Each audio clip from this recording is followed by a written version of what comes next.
Hello and warm greetings. Welcome to the Analyst by Vajiram And Ravi, where we would try to comprehensively analyze 9 articles from the Hindu and the Indian Express, especially from the perspective of the upcoming mains exam.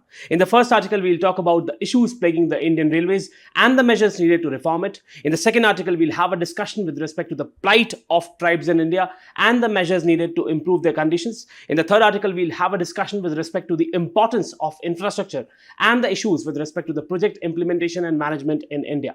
In the fourth article, we'll have a discussion with respect to what is helium and what are its application in various domains. In the fifth article, we'll have a discussion with respect to the very important National Medical Commission. Finally, in the Prelims Snippet sections, we'll have a discussion with some of the very important articles for the preliminary exam. Now, coming to the very first article, it is about reimagining the Indian Railways. Now, what we have recently seen is that after assuming office as the chairman and the chief executive officer of the Indian Railways, Mr. Satish Kumar has highlighted the serious issue with respect to the manpower shortages in the Indian Railways, and he has sought the urgent additional staff from the Ministry of Finance, right? Now, see, again, what we have seen is that there have been a lot of train accidents in India. So this brings to the fore the importance of the rail safety and the importance of Indian Railways. Now, this is with respect to GSV, infrastructure, railways. Now, before starting to talk about what are the measures needed to improve the Indian railway structure, let's have a general discussion with respect to the Indian Railways. Now, the Indian Railways is the largest railway network in Asia, and it is the second largest in the world. Now, we all know, we have read a lot in the history that it was a famous Bombay to Thane route, right? From which we saw the initial inception of the Indian Railways, right? So it was in the year of 1853 where the Indian Railways actually started. Now, can you just tell me that who is regarded as the father of Indian Railways? Do write in the comment section. Next, it has been projected that the Indian Railways would actually contribute to around 40% of the global share of the rail activity by the year 2030. And in line of this, there has been the National Rail Plan of 2030. Now, what this plan tries to do is, it tries to focus upon two things. First, it tries to make the Indian Railways future ready, right? Second, it tries to increase the modal share of Indian Railways in the freight till the 45%. So it seeks to achieve the modal share of the Indian Railways at 45% in the freight segment, right? Now, if you talk about the revenue, so in the year 2022, the revenue which the Indian Railway accumulated, it was primarily from the freight, right? Almost 69% of the revenues of the Indian Railways is from the freight, right? So do remember that it is the freight which gives more revenue to the Indian Railways. Now, what is the importance of Indian Railways if we talk about in different domains? First, let's talk about the economic growth. See, the Indian Railways is actually connecting different nooks and corners of the country, right? So therefore, it is trying to enhance the connectivity. It is a major source of employment. You must be aware that it is one of the largest sources of employment. It is the second largest employer in the country. The first being the Indian Armed Forces, right? It employs almost 1.3 million people. So do remember this. Next, it actually caters to industrial development. It facilitates the industrial development, as it basically facilitates the movement of raw materials, the movement of commodities from one place to the other, finished goods, right? Then it also promotes social development. How? Because it enhances the accessibility of like which segment of the society, especially the rural population, right? Next, it also fosters education and healthcare. Let's say if people want to go to some other places, to the urban center for pursuing education or for actually claiming the health services, so they use the Indian Railways. Next is national security, very important part. First is strategic importance. The Indian Railways is connecting different strategic locations of India. So therefore, it promotes the strategic interests of the country. Also, border connectivity. You have got places in Arunachal in northeast, then we have got places in the hilly states of the Himalayas, right? So in the Himalayas, you've got a lot of states which are connected through the Indian Railways. So therefore, it is promoting the border connectivity. Next, it is energy efficient. Now, if you compare the Indian Railways as a mode of transport with that of road transport, obviously it has lesser carbon footprint. Therefore, it is basically more energy efficient, right? And it promotes environmental sustainability because it is using less resources. Now, if you talk about the structure of the Indian Railways, what we see is at the apex, at the top, we have got the Ministry of Railways. Now, the a mandate of the ministry is basically to formulate the policies and to formulate the strategies which the different, which the railway board and the zones actually execute. Next, it is responsible for the budgetary allocations. So if you just talk about the budget 2024-25, so almost 2.52 lakh crore have been given to the Indian Railways for the capital outlay, right? Next, it actually approves different projects. Let's say if you have got big electrification projects in a particular segment of the Indian Railways, then it approves that. Next, it also provides the policy guidance to the railway board. So railway board is basically the executive wing, right? It is the wing which is actually implementing the policies. So it gives the Ministry of Railways gives policy guidelines to the railway board. Next, the railway board, if we talk about the railway board, it implements policies, as I've just told you, that it is the executive arm of the Ministry of Railways. Then it also focuses upon the day-to-day operations, making sure that every transition, every process is smooth, right? It formulates the long-term plans, and those plans are then actually implemented by the zones and divisions, right? Next, it issues directives to different zones and divisions, making sure that everything is being carried out smoothly. Now, at the next level is the zones. So we have got different zones. You can just see in this image, we have got different zones. As of now, we have got 17 operational zones in India, right? So do remember, every zone of the Indian Railways, it is actually headed by a general manager.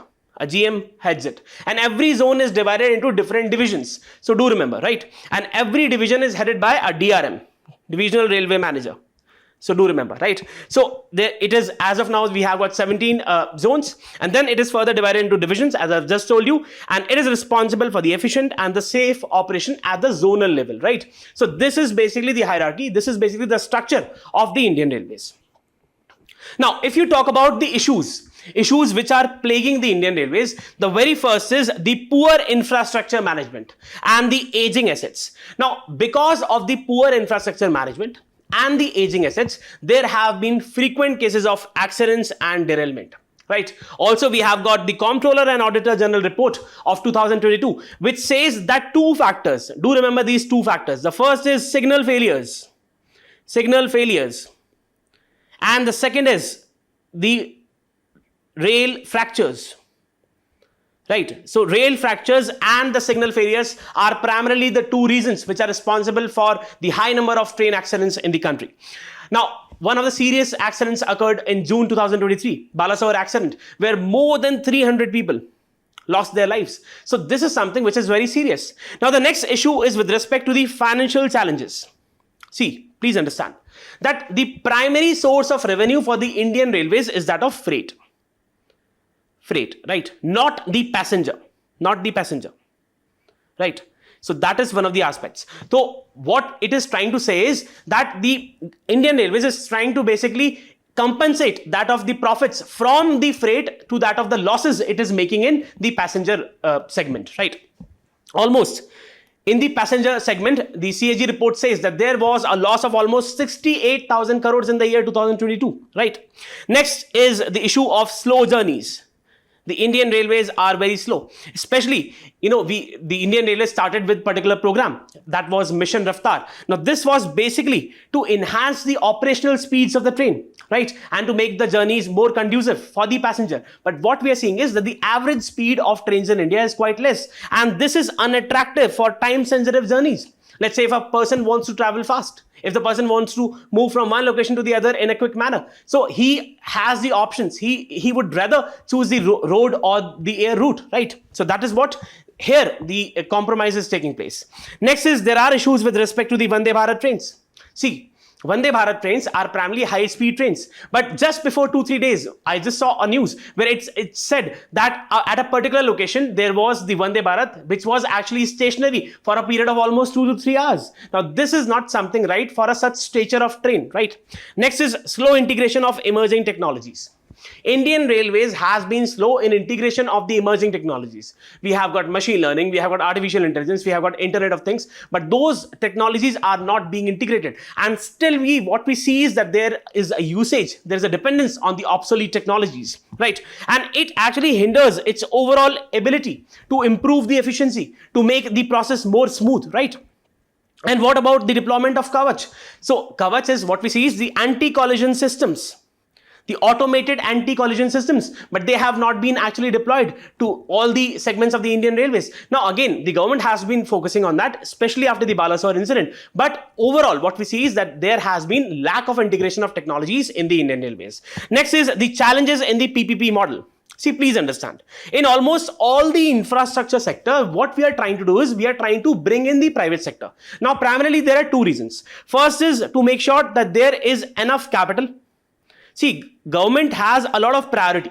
Government has a different priority areas, social, domains. It has to invest in education, in healthcare. So the government cannot spend all of its money in the capital outlay. So you need the private sector in order to share the capital expenditure. Second is the expertise. Expertise in terms of the management, the project implementation. But what we are witnessing is that when we talk about the PPP modes, there are challenges. Now, why there are struggles in leveraging the PPP? See, please understand, once the private sector comes with the government, there are issues with respect to the revenue sharing options. Like there are conflicts with respect to how the revenue would be shared, how the risk would be shared, right? How they are going to basically do the acquisition for the capital. Then there are issues with respect to the priorities set by the private sector and the government, right? And again, there have been these complex contractual framework where the risk is actually not identified, where the proper structure is not being discussed. So that is the reason it is leading to the misutilization or underutilization of these public-private partnerships, right? Again, there are bureaucratic hurdles. If a particular project has been approved, then there are issues with respect to the bureaucratic implementations. Next, there is the issue of ineffective asset utilization and maintenance strategies. Please understand that the Indian Railways has a lot of stocks with it, has a lot of assets with it. Take, for example, the rolling stock. Take, for example, the infrastructure or the land resources. They are not being used. They are being kept idle, right? So proper optimization is not there. Proper resource optimization is not there. Next, there have been instances of theft. Now, you must have heard that there were two instances, and one was in February 2023. The other was in the April 2023 in the state of Bihar, where what we saw was that almost a 500 ton of railway bridge, it was stolen. And then there was the incident where almost 2 kilometers of railway track, it was stolen in connivance with the railway protection staff, right? So these are the issues we are facing, right? Now, what have been the recommendations? What have been the different committees and what they have recommended? See, in the year 2012, we had this Kakodkar committee. Now, this basically, it told that there has to be a proper statutory body, that is Rail Safety Authority. Next, what it said, that there has to be a non-lapsable Rashtriya Rail Sanrakshan Kosh in order to make sure that there is adequate money for the rail safety, right? Then it basically talked about adopting the advanced technologies, making sure that the advanced technologies we are actually implementing in other domains, they have to be integrated in Indian Railways. Then it basically focused upon enhancing the human resource development and management, right? Making the human resources of the Indian Railways more efficient and professional. Then it also talked about independent accident investigations so that there is an impartial inquiry, right? Then there was the committee of Vivek Debroy committee of 2014. It also talked about this concept where the railway budget has to be separated from the general budget. See, most of the recommendations of these bodies have already been accepted by the government. I am trying to emphasize on these committees so that you have got adequate, good quality material to write in your answers, right? Then it also talked about outsourcing the non-core activities to other players, right? To private players, let's say. Then it also focused upon institutionalization of the Railway Infrastructure Authority of India so that it is primarily responsible for managing the assets, right? Then we had the Vinod Rai Committee of 2015. It talked about the Independent Rail Safety Authority, again for impartial investigations. Then Railway Accident Investigation Board, again making sure that proper investigation is being carried out. Then it also focused upon Railway Infrastructure Company in order to make sure that the assets of the Indian Railways are being utilized in a proper manner. Then it also talked about a very important concept and a very good concept, that is performance-linked incentives for these railway employees, right? Making sure that in accordance with the performance, they are being rewarded. Next, we had the Rakesh Mohan Committee of 2010. Now, this particular committee, it basically focused upon enhancing or making the accounting system more robust, right? In line with the generally accepted accounting principles. expanding the railway presence in fast moving consumer goods, in IT, in consumer durables, right, in automobiles. Then it also focused upon the long distance and intercity transports, that is connecting different urban centers in India at a rapid pace. Then it also talked about upgrading the speeds of the Indian railways, upgrading the speeds of passenger express trains, right. Then it also talked about the HSR, that is high speed rail network from different urban metropolitan cities, right. It also talked about improving connectivity from the rural and the urban areas between the two, right. And it also talked about linking the logistics parks, that is different industrial clusters, that is based on hub and spoke model, right. Now, what should be the way forward? What should be the way forward with respect to the Indian Railways? The first and foremost is integrated multimodal logistics solutions. This is very, very important. See, there has to be the seamless integration of road, rail and air connectivity, right. And once you have got proper logistics in place, that can ensure efficient door-to-door movements of goods and passenger. Next thing is that the industrial clusters and urban centers have to be linked, right. See, we have got the market and we have got the production centers. There has to be a proper efficient linkages of these two, and only then we can actually expect good economic returns, right. Next is reducing the last mile inefficiencies, making sure that there is proper last mile connectivity even to the nook and the corners of the country. Now, second is renewable energy integration, very important. See, India has set targets for itself, right, the Panch Amrit goals. So, railway is one of the very important pillars in that. So, there has to be a proper integration of renewable energy in the Indian Railways. Undertaking large scale installation of solar panels. Now, where do you think that these solar panels can be basically installed? You have got the station rooftops, or along the tracks you have got vacant lands. Over there you can basically install these solar rooftops, right. So there you can basically implement the solar panel installation program. Next is exploring the deployment of battery electric. Obviously we are focusing upon the battery storage systems, right. So a proper thought can be given to integrating the battery electric systems into the Indian Railways. Then we have got the hydrogen fuel cell technologies. All these technologies have to be integrated in the overall operations of the Indian Railways. Next is intelligent transport systems, very important. See, what we are trying to say is that through the integration of technologies, let's say we have got the anti-collision systems.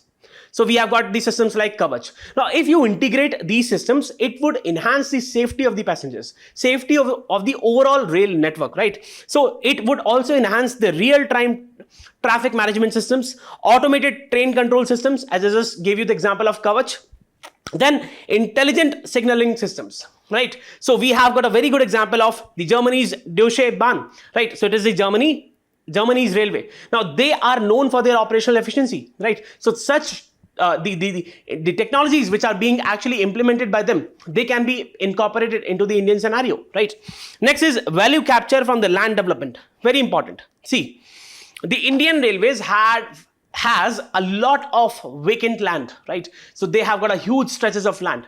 We can utilize these land, right? Let's say if malls can be made, or let's say some public offices can be made, and that can be an additional source for the Indian Railways through the rent, right? So that is where the Indian Railways has to use these vacant patches of land.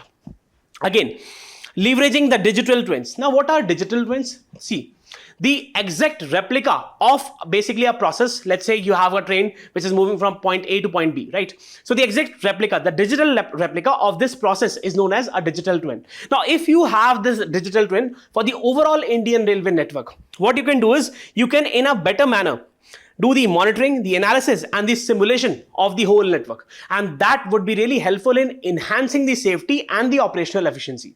Next is predictive analytics. Now, see, we all know that we have been using predictive analytics through the machine learning, through the use of artificial intelligence. So that has to be integrated into the overall functioning of the Indian Railways, right? So that would definitely enable the proactive maintenance and enhance safety of the passengers. Next, it would definitely enhance the decision support system in order to make sure that the pilot or the guard of the railway of a particular train is in a better position to make the correct decisions, right? So you can take the example of the Netherlands, the train which they use, what they call is Netherlands say Spoorwegen, sorry. So basically what they're trying to say is that such learnings can be made from different countries. Make sure that we also incorporate these technologies and we also make our Indian railways efficient. So again, what the author is trying to say, the article trying to say is that the Chairman Railway Board has asked for additional manpower, right? Now, this highlights the importance of this issue. This highlights that the Indian Railways is in a dire need of funds, functions, and functionaries, right? What we basically talk about in the panchayats, right? So what we are trying to say is that Indian Railways is having a lack of funds. Indian Railways needs adequate manpower, and Indian Railways needs adequate incorporation of technologies, so that we can make the whole system more safe and we can make it more efficient. That is what you need to know with respect to this particular article, and these are the measures which the Indian Railways need for a better and for a more safe travel. Now, before we go to the next topic, we have a mains question. So the question says, the Indian Railways since its inception has served as a lifeline of the nation. However, at present, it suffers from various ailments. Suggest some institutional recommendations along with the way forward, right? So do write a particular answer in this. Now, this is the time to assess your preparation with respect to the UPSC. So again, I have got 3 questions and I really want you to answer as soon as possible in the comment section. The first question is with respect to polity. Now, we have the order of precedence. We have got the table of precedence. We have got one constitutional office which is equivalent to that of the Speaker of the Lok Sabha. Again, I'm repeating. So the first question is with respect to the polity. So in the order of precedence, we have got a particular constitutional office which is equal to that of the Speaker of the Lok Sabha.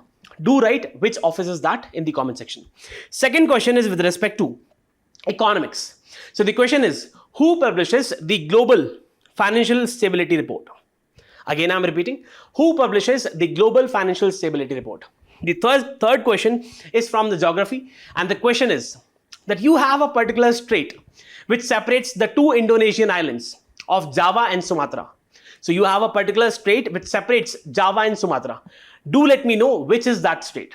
So the first question is clear. The first question was with respect to the order of precedence, who is equivalent to that of the Speaker of the Lok Sabha. The second question is with respect to who publishes the Global Financial Stability Report. And the third question is that which strait separates the 2 Indonesian islands of Java and Sumatra. Do write in the comment section and let me see who answers first. Now coming to the next article, it is about the plight of tribes in India.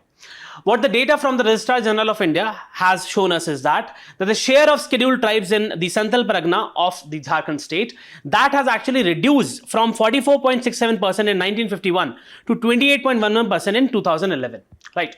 Now, among the several issues, among the several vulnerabilities being faced by the tribes, one aspect is that of demographic change. That is, there have been serious demographic changes in those locations, in those areas where you have got the dominance of tribes, right?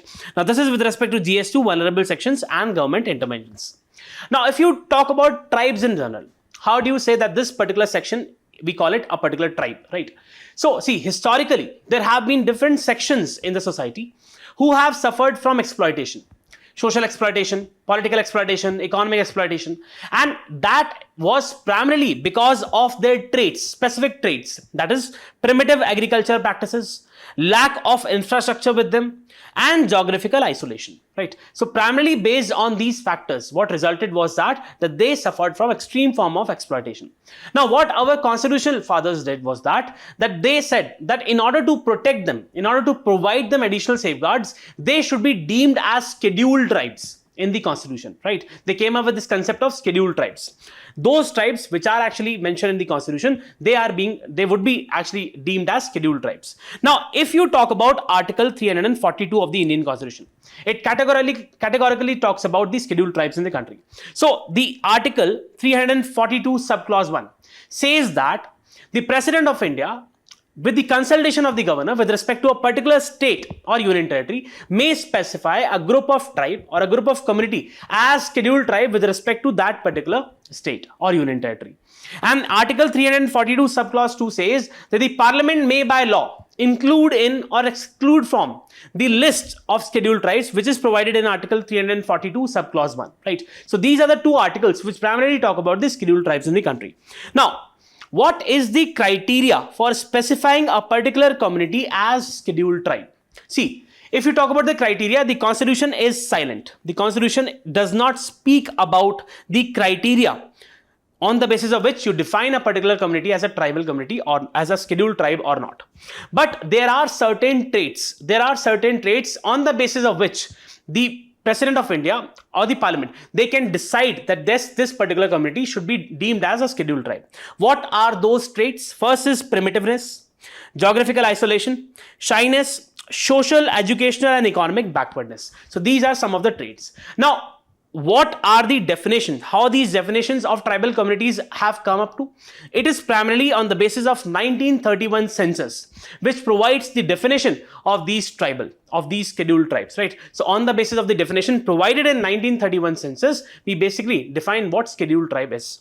Now, if you talk about the ST population, scheduled tribe population, they, according to the 2011 census, they constitute around 8.6% of the total population, nearly about 10.4 crores, right? That is according to 2011 census. Now, in India, you have almost 730 scheduled tribes. And if you look at the geographical expanse, you see that it is primarily in the central belt, starting from the state of Gujarat. Then you have got Madhya Pradesh, then you have got Chhattisgarh, you have got Jharkhand, you have got the parts of Odisha, right? And then you have got the dominance of tribes, these tribes in northeastern part, and then you have got the Leh and Ladakh part, right? So this is primarily, these are the areas which are dominated by the tribes in India. Now, what are the issues with respect to tribes in the country? Now, as highlighted by this article, what the article says is that there have been serious demographic changes. The constitution makers and even the political leaders as of now, they always wanted to adopt a strategy where you don't push the reforms on these tribes. Their development should be based on their own aspirations, right? But what we are seeing is that there has been significant demographic change, and there have been allegations of illegal migration from Bangladesh. And that is the reason why we are seeing that there is also a political turmoil in these areas. If we talk about this article in particular in the Santhal Pargana region, right? So what we are trying to say is that there have been allegations that there is a possible case of demographic change. And there have been also instances of forced religious conversions. In one of the articles, I discussed that there is a need of anti-conversion law if we are talking about the forced conversions. If the conversions are out of the lure of money, so those conversions need to be actually restricted, right? So the same thing is happening here. There have been cases where people are being converted to a particular religion, right? So that should not take place. Now, next issue is with respect to the land alienation and displacement. According to Land Rights Alliance, a non-governmental organization, it says that since 1951, almost 66 lakh of tribal people have been displaced from their original locations, right? So it highlights the magnitude of the problem. Next is there has been serious environmental degradation. See, just understand that why people are being displaced. Obviously for carrying out different economic development projects. Once you have got these people who are actually using or implying or basically employing the nature-based solutions in order to maintain the nature, to make sure that the environment is protected. Once you're removing them, uprooting them, what is happening is that the environmental degradation is taking place. You are going to implement a project over there, it will degrade the environment. Next is social disposition. See, for these people, the nature is their cultural identity. They associate their cultural identity with the nature. But once you have uprooted them from this particular area, they lose their social identity, right? So it leads to disposition. Next is lack of basic amenities and infrastructure. Please understand, especially in these tribal areas, what we see is that the standard of life or indicators, they are very poor. Let's take the case of the census of 2011 report, right? It says only 8.6% of the tribal households in the country, only they have access to the piped water supply, right? So it is a grave concern that they are not being able to have proper water, sanitation and hygiene facilities. Then there is issue of limited education. We don't have adequate number of teachers or resources in these areas. So obviously it leads to high levels of illiteracy. Next is poor healthcare access. We don't have the grassroots primary healthcare provisions in these areas, right? Lack of doctors, lack of healthcare professionals. And obviously it leads to minimal results. Next is the issue of exploitation and marginalization. Please understand that this is the segment of the society which is most vulnerable to trafficking, especially the women and the children, right? And we have had a lot of cases where many a times these women and children are forced into prostitution, right? Next is debt bondage. We have got the money lenders in these areas, and that actually they basically use, or they basically have charged usurious rates of interest, and that leads to debt bondage. Then there is social exclusion. How? Let's say you have got particular tribal area people who are living in a particular area, right? Tribal areas, but they have been uprooted. They have been moved to urban locations. Now, what happens is that these tribal people, they are looked by the urban strata, by the urban society with prejudices, with discrimination, and that actually leads to social exclusion. Next is the issue of resource depletion and environmental degradation. Once you have got these people living in particular area, once you are uprooting them, it would obviously lead to loss of biodiversity, because again these people imply nature-based solutions, and that is not possible once you have got these people being removed from there. Next, it leads to livelihood insecurity. Please understand, as we said in the beginning, that it also leads to loss of livelihoods. These tribal people, they are actually involved in very crude forms of livelihood options. Let's say gathering, hunting, or shifting cultivation. But once you are uprooting the people, those options are finished, and that leads to livelihood insecurity. Then there's issue of inadequate governance and representation. We have a lack of representation from the STs in these sections, in making sure that they carry out their governance on the basis of their own aspirations, right? So they have a lack of voice, and then it is also responsible for ineffective implementation of policies. The policies are not being implemented effectively, and they don't have a voice in the decision-making process. So obviously, it leads to minimal outcomes. Now, what have been the government interventions? The first is the constitutional safeguard. We all know that we have got the 5th schedule and the 6th schedule areas. The 5th schedule provides for the administration of the scheduled tribes and scheduled areas. And then we have got 6th schedule for 4 states. Now, you need to tell me which are those 4 states. Do answer in the comment section. Now, the next thing is the special component plan and the tribal sub plan. In the budget, we have got a specific portion of money which is set out for these sections of society. And that is what we call the special component plan or the tribal sub-plan, which is used for the improvements of the standard of life of these tribal groups. Next is educational development. So we have got the schemes like Ekalavya model residential schools, or we have got different scholarships which are provided even by the state governments, so as to make sure that they acquire education, their educational attainment increases. Next is economic development. See, we have got the institutions like Tribal Cooperative Marketing and Development Federation. Now, these institutions like TriFed, they're basically focusing upon the marketing and branding of the products which are being manufactured by these tribal groups, right? So we have got also, in some instances, the self-help groups, SHGs, right? So these self-help groups are making different products, and these products are basically being marketed or branded by TriFed. Next, we are also focusing upon adequate skill development, so that if, let's say, you have got people who, because of the economic development in a particular project, if they are being uprooted, they are given adequate skills, so that once they are at different places, they can use those skills and earn their livelihoods. Next is land rights and forest management. We have got the Forest Rights Act, right, for the forest dwellers and other traditional forest dwellers act. So it gives the right to the resources, of the forest, and that is something which in that way you're basically empowering these sections, right? Now, what should be the ways to reduce the tribal vulnerabilities and promote their development? First and foremost is that there has to be strengthening of existing laws. See, there is no dearth of laws in the country. We have got, as I said, the Forest Rights Act, or we have got the Panchayat extension to schedule areas. There is no dearth of acts. What is, the issue lies in the implementation part. Because in the hierarchy of events, in the implementation aspect, you have got a lot of mismanagement which is being carried out, right? There is corruption involved. And that is the reason that what you see is that these people are unable to exercise their rights. Next is community-driven planning, very important. What I'm trying to say is that the top-down approach has to be done away with. You have to incorporate the bottom-up approach. And especially for these people, the tribal people, you'll have to integrate their aspirations into the planning framework and make sure that their aspirations are realized. Next is focus on sustainable livelihoods, very important. Again, what we are trying to say is that you need to give adequate skills through vocational training, through education to these tribal groups, so that they can have more sustainable livelihood options. Let's take the case of organic farming, or let's take the case of ecotourism, right? So these options are there.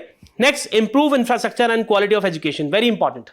So as we said in the beginning, that there are issues with respect to the provisioning of teachers. Teachers are not there, adequate resources are not there for proper education. So that is where what we see is that there are issues with respect to education. So we have to give adequate resources. Next is minimizing their displacement, very important. See, what needs to be make sure is that even if you have got a lot of economic developmental projects being carried out in tribal areas, the first priority has to be to make sure that if the project can be shifted to another area, right? And if the project cannot be shifted to some other area, then adequate provisions have to be there for compensation, for rehabilitation of these tribal groups, right? That is one thing. Next is there has to be transparency in allocation and utilization of funds, very important. There has to be a very robust fund management system. See, there, we are spending a lot of money, but that money, the money is being siphoned off. There is element of corruption which is involved, right? And that is the reason the people who are the real beneficiaries, who should be ideally getting the money, they are not getting it, right? So there has to be proper fund transfer. And for that, we need to have proper fund management systems in place. So what we see is definitely there are a lot of issues. And in addition, as we talked about, there is the issue of the change in the demography. But the government has tried its level best also through the constitution to enhance the standard of living of these people of tribal scheduled tribes, right? Again, there have to be more measures which should be there, and this can be a way forward in order to make sure that there is significant improvement in the standard of life of these people. So this is what you need to know with respect to this article. I have got a practice question for you. So the question says, the tribes in India suffer from various forms of deprivation and marginalization. Elaborate. Also highlight the measures taken by the government for their growth and development. So do write a particular answer on this question. Now coming to the next article, it is about the importance of infrastructure and the solutions needed to strengthen, to make more robust the project implementation and management. See, what the article is trying to say is that there have been reports of a series of under construction bridges which have collapsed, right? Specifically in the state of Bihar. Now, this basically highlights the issue of quality control and project implementation in infrastructure sector in India. Therefore, it becomes really important. Now, this is with respect to GS3 infrastructure. Now, infrastructure is something which is a key driver of India's economy. We have actually slated a goal. We have actually made a goal to become Viksit Bharat by 2047. And in this dream, in realization of this aspiration, the infrastructure sector plays ideally the most important role, right? Therefore, adequate emphasis have to be given to the infrastructure creation and development. Now, the government over the last few years has basically launched various initiatives. Let's talk about the PM Gati Shakti National Master Plan. Now, this was basically an integrated development plan. Now, this primarily focused to break the silos. It primarily focused on enhancing the coordination between different ministries, departments, in order to make sure that the project execution is more efficient, right? Now, the next policy was that of the National Logistics Policy. This primarily focuses on reducing the logistics costs. So, at present, we have got 12 to 13% of the GDP as logistics costs. It tries to bring down to that of single digit level, right? So that we can basically make our products more competitive in the domestic market as well as in the global markets. Next is the Smart Cities Mission. Now we all know that Smart Cities Mission, it was primarily started to enhance, to make the cities more sustainable. How to do so? By integrating the technologies in various domains. Let's say traffic management, let's say waste management. So integration of technologies in different domains so that there can be a more sustainable, it can be a more ease, the standard of life can be more ease for the citizens living in the urban areas, right? So that is primarily the three schemes which the author is trying to talk about, that these are the three schemes which were implemented to strengthen the overall infrastructure in the country. Now, the budget of 2024, it has significantly increase the capital expenditure, and that is around 11.11 lakh crore, right? Again, what are the challenges when we talk about the infrastructure projects? Now, primarily, please understand that we are talking in terms of the project implementation and management.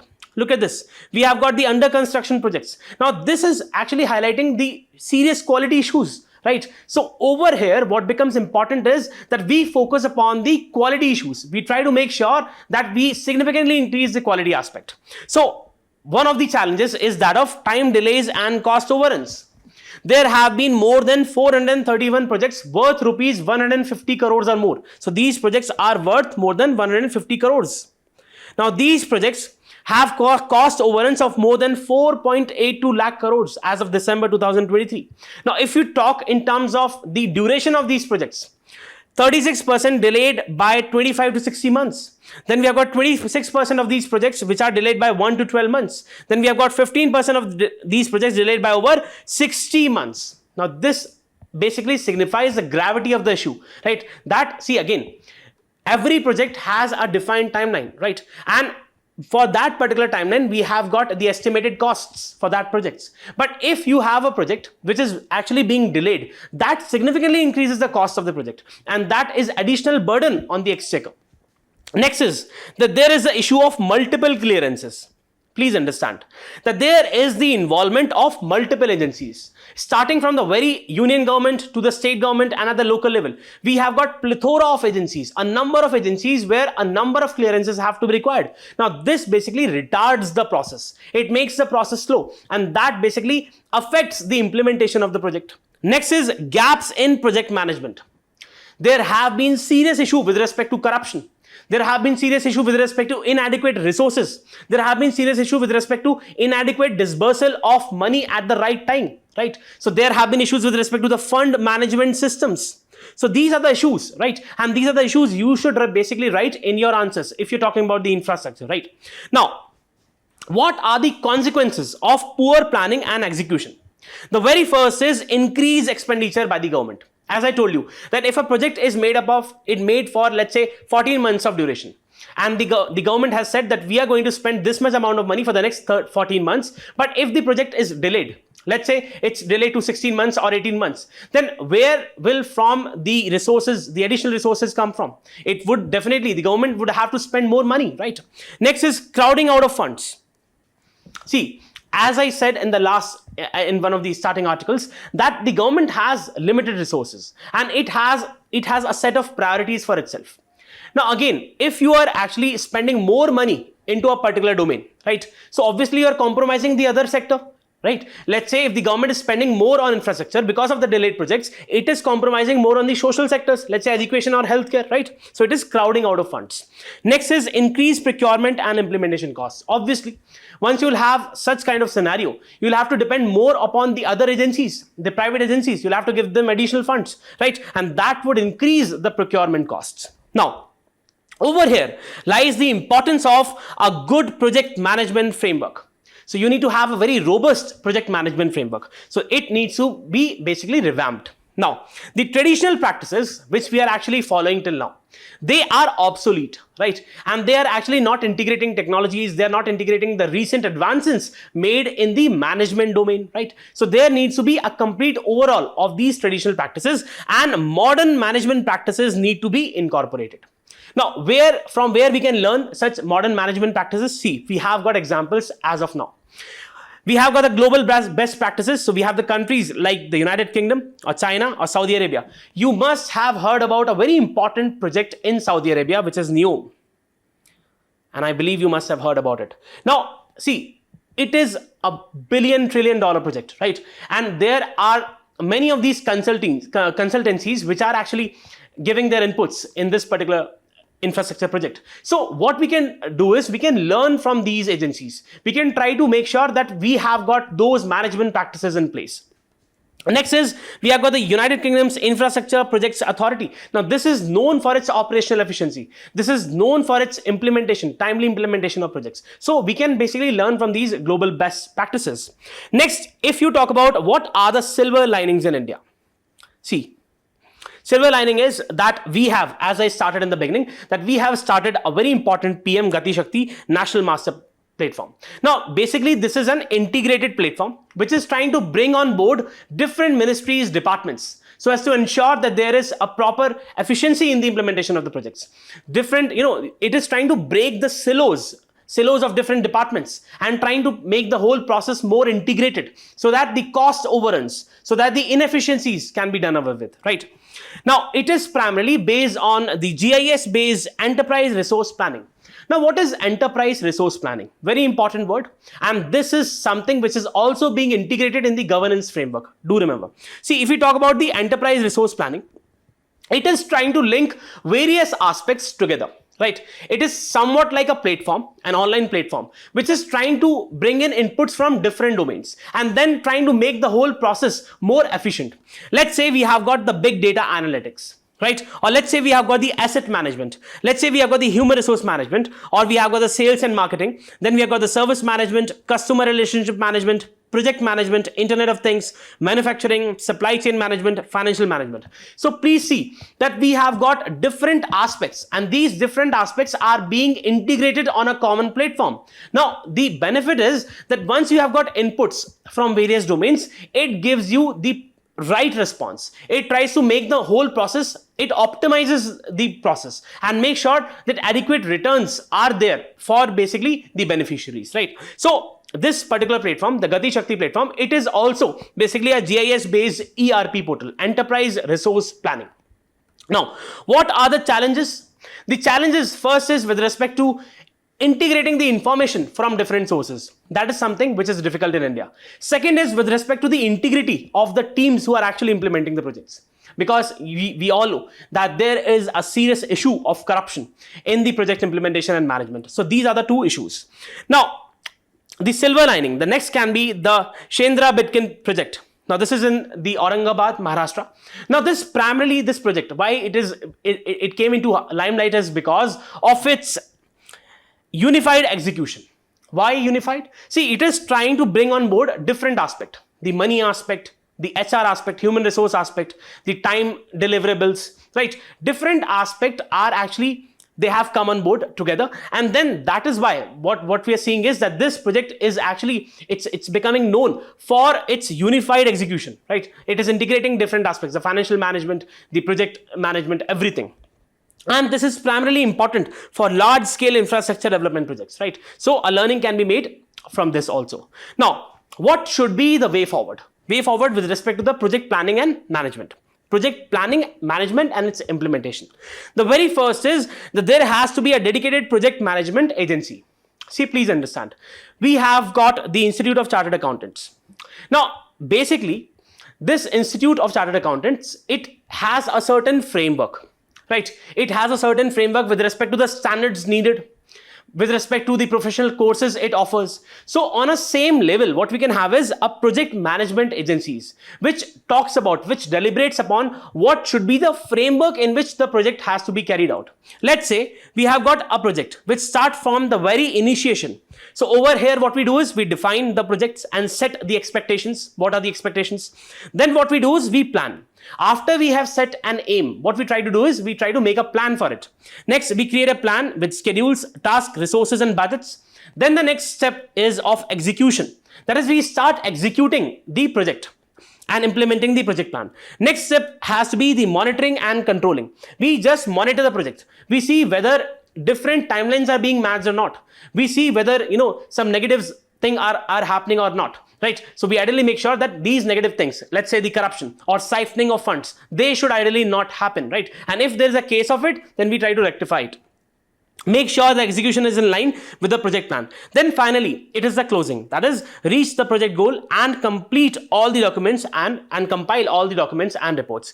That is a proper series of steps which are to be followed. So a project management agency, it can actually deliberate and come out with standards, right? And it can create professional courses in the same domain. Next thing is the inculcation of ethical principles. Very important. As I just highlighted that there is the serious issue of corruption. So these ethical principles need to be integrated in the overall project implementation framework. Next is skilled workforce. Very important. We need to have management professionals in place, right? See, it is not a journalist task. There have to be proper project consultants. There have to be management professionals who have the capacity to execute a particular project. Next is preventing failures. See, how you can prevent failures is by having a robust program management system, by having very robust principles in place, by having a proper series of steps which are to be followed, right? So through that, if we follow that, definitely you can prevent failures. Next is the transparent audit mechanism, third party audit mechanism. There has to be audit at every stage. starting from the very procurement of sources to the implementation, to the execution, to the planning, everything, every step of the process has to include within its ambit the audit mechanism, right? And this has to be primarily done by third party, right? So these are the ways in which we can really enhance the overall implementation and the management of the project. Again, what the article is trying to talk about is that there are serious issues, lacunas with respect to the project management, and that is the reason what we are witnessing is that the under construction business, they are actually collapsing, right? And this is not good. This is not good for a welfare state like India, right? There has to be adequate norms, there has to be adequate transparency mechanisms so that we can ensure that we have got a robust project implementation in place, right? So that is what you need to know about this article. Now coming to the mains practice question, the question says, despite significant push by the government, infrastructure sector continues to suffer primarily due to weak project management. Highlight the steps needed to give a renewed boost to infrastructure development.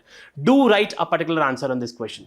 Now coming to the next article, it is about what is helium. So we have got a particular section in the Indian Express in the explained part where it is talking about the importance of helium. See, in a number of space missions, if we talk about, let's say, the Boeing Starliner or the SpaceX Polaris Dawn, or if even the past missions of ISRO's Chandrayaan-2 or the European Space Agency's Ariane 5, what we have seen is that there have been instances of helium leakages, right? Therefore, it becomes important for us to know what is helium and what are its applications specifically in the space domain. Now, this is a part of GS3 Science and Technology. Now, if we just talk about the key facts of helium, first of all, the atomic number of helium is 2, right? And if you talk about the electronic configuration, obviously it's not that important for the exam, but it is 1s2. Now, helium is the second most abundant element in the universe after hydrogen, and it occupies almost 24% of the elemental mass of the whole universe, right? So do remember.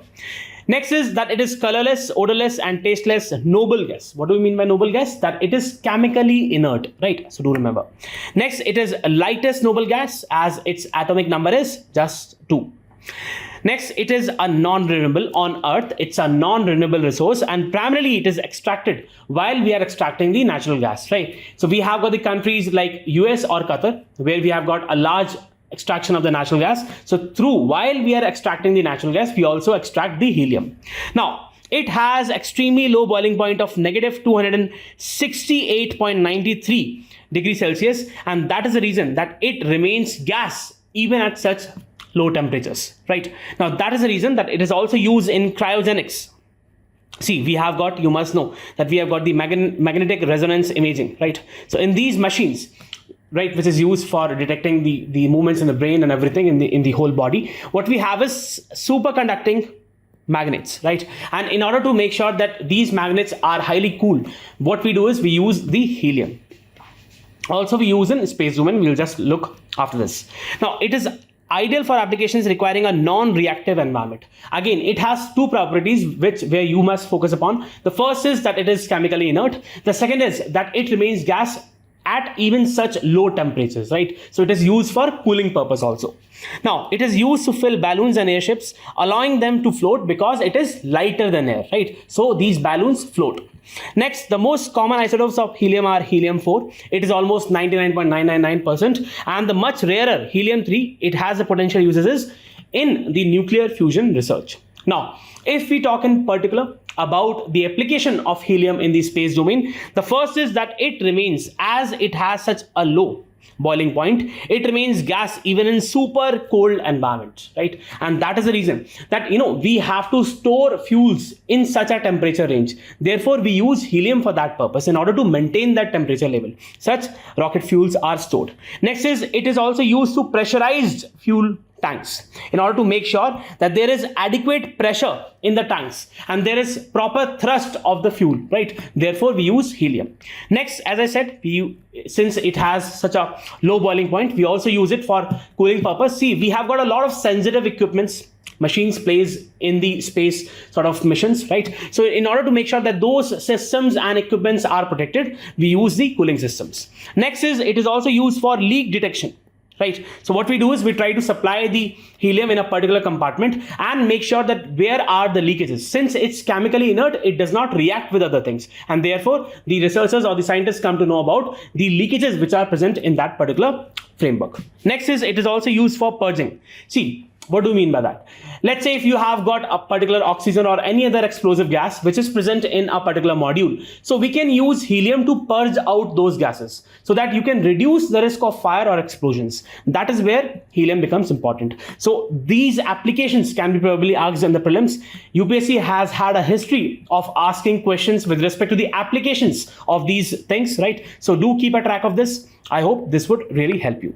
Now, coming to the next article, it is about the National Medical Commission.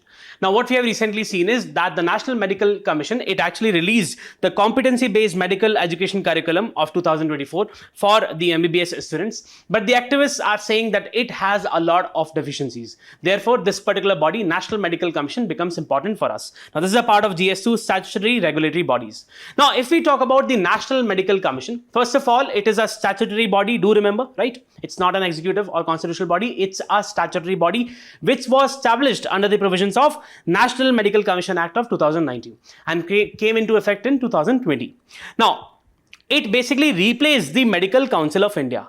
Please understand that Medical Council of India, it was suffering from a lot of gross misutilization, right? Misutilization, mismanagement, and that was the reason that there had to be a new structure, a new statutory structure, and therefore we have this National Medical Commission. Now, this Medical Commission, it regulates the medical education, medical professionals, medical institutes, and medical research in the country. Now, what are the key functions with respect to National Medical Commission? The first is medical education. That is, it basically grants recognition to different institutes, to different colleges, which are providing the medical education. Next, it also gives the accreditation. Make sure that they are in line with set standards. Next, it monitors and sets the standard, as I have already told you. It makes sure that the processes are being carried out effectively in different institutes. Next, it also manages and monitors the medical professionals, grants registration so that they can practice the medicine. Next, it maintains the registers of the doctors who are actually given the permission to practice, right? Next, it disciplines the medical practitioners. If the commission comes across a particular instance of mismanagement, right? So it can discipline that particular medicinal practitioner. Next, it also focuses upon the medical research and it tries to promote and regulate the medical research in the country. And it also sets the ethical guidelines which are to be followed during the research of the medicine, in the medicine domain. Next, it also focuses upon the medical infrastructure. That is, it tries to come up with the assessment framework, how the assessment has to be carried out in a particular institute. And then it also gives adequate recommendations for the same. Now, this National Medical Commission, it consists of a chairperson, 10 ex-officio members and 22 part-time members. What you need to keep in mind is that the National Medical Commission, it comprises of 4 autonomous boards. Very important. The very first is Undergraduate Medical Education Board. Now, this is primarily, as the name says, that it tries to regulate and promote the undergraduate medical education, right? What all things are present in the undergraduate medical education, it tries to regulate it. Next is the Postgraduate Medical Education Board. Again, as the name says, it tries to have the regulation, make sure that the postgraduate medical education is in line with the set standards.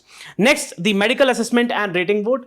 It tries to make sure that whatever medical practitioners you have, they are following set standards, right? They are following the protocols which are set. Next, Ethics in Medical Professional Board. It makes sure that the ethical principles which should be followed in the medicine domain, which should be followed in the medical domain, they are being adhered to, right? And that is what the work of ethics in the medical professional board is. So again, this can be a probable question in the prelims, and they can ask you what all autonomous boards are in the National Medical Commission, and that is what you need to know about this. Now, coming to the prelims snippet sections, we have got the first article as Integral Coach Factory. Now, Integral Coach Factory is the one unit which manufactures the coaches for the Vande Bharat, and it is for this reason that it has been awarded the Change Maker of the Year award, right? Now, what you need to remember is that it was established in the year 1955, and it is a premier railway coach manufacturing unit which is based out of Chennai. Now, this is a subsidiary of Indian Railways, and it has been focusing upon innovation, making sure that the coaches are more energy efficient, right? And in case of accident, they can absorb the shock and make sure that the life of the passengers are saved. Now, the ICF the integral coach factory provides a variety of railway coaches, including the passenger coaches, the electrical multiple units, what we call as EMUs, diesel multiple units, DMUs, metro coaches, luxury coaches for special train. Also, we have got the Vande Bharat coaches, which are being manufactured by the integral coach factory. The integral coach factory also undertakes maintenance and repair of railway coaches. So just remember this, it can be important for the prelims exam. Now, coming to the next topic, it is about the Defense Research and Development Organization. Now, this particular agency, that is DRDO, this is under the Ministry of Defense, and it is primarily a research and development organization, and it is charged with developing military's research and development capacities. Now, it has a network of around 52 laboratories all over the country, right? And it is engaged in developing defense technologies, starting from the aeronautics to making sure the propulsion systems to making sure different missile development platforms, right? So it is engaged in a variety of military development technologies. Now, it was the organization which led the Integrated Guided Missile Development Program for the development of comprehensive range of missile. Apart from defense technologies, it also plays a key role during the COVID-19. You must be aware of the N99 masks. You must be aware of about different oxygen cylinders or the machines which were being used during the COVID-19 pandemic. So a significant contribution was from the Defense R&D organization. So do remember this. Now, the next article is with respect to the jute crop. Now, what are the conditions required for the cultivation? The first is a temperature range between 25 to 35 degrees Celsius, rainfall between 150 to 250 centimeters, soil type of well-drained alluvial soil. What you need to remember is that India is the largest producer, and then this is followed by Bangladesh and China. Now, jute cultivation in India, it is primarily concentrated in 3 states. First is West Bengal, second is Assam, the third is Bihar. Now, this accounts for almost 99%. So if you look at the map, you can see that these are the states of West Bengal, largest producer of jute, right? And then you have got Bihar, then you have got Assam, right? And then you have got Andhra Pradesh, right? So this is primarily the eastern part of the country, which is engaged in the jute production. Now, concentrated in eastern India, and it requires rich alluvial soil of the Ganga Brahmaputra Delta. Now, it is known as golden fiber, and it has application in many areas, including gunny bags, mats, ropes, yarn, carpets, and artifacts. Also used for aesthetics purpose. That is what you need to know about this crop, jute. Now, coming to the last article, and that is a discussion on the Afghanistan. Now, Afghanistan has been in news. You must be aware that Afghanistan is one of the most important, one of the most geopolitically sensitive countries, also known as graveyards of empire, also known as heart of Asia, right? So just focus upon the countries which border Afghanistan. So we have got Pakistan, we have got India, we have got Tajikistan, Uzbekistan, Turkmenistan, Iran, and also a part of with China. Now, there are 2 important things which you need to keep in mind. The first is Wakhan corridor. So you must see that there is Wakhan corridor which separates the Pakistan from Tajikistan, right? And this is Wakhan corridor is in Afghanistan. Next is the Durand line. Durand line is basically the line which separates Pakistan from that of Afghanistan, the Durand line. Now, please understand that India has for long focusing upon the connectivity projects, right? You take the case of INSCC, International North-South Transit Corridor, or you take the case of India-Iran relations, right? So, for example, we have got the connectivity project from Mumbai to Chabahar port, and from the Chabahar port in Iran, we are trying to connect with the Afghanistan, right? And then further to the Central Asian countries. So for that, we have also invested a lot of money in different projects. Now, what are those projects where India has substantially invested in Afghanistan? The first is a 218-kilometer road project from Zaranj to Dilaram in southwestern Afghanistan. You can just see it is here, right?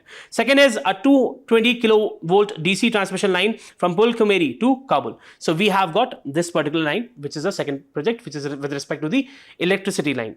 Next is the Salma Dam power project in Herat province. So just see, we have got Salma Dam over here. Next is the Afghan Parliament and the Indira Gandhi Institute of Child Health and this particular school, which is in Kabul. So we have got this particular position here, and then we have got a substation at Chimtala, which is at number 5.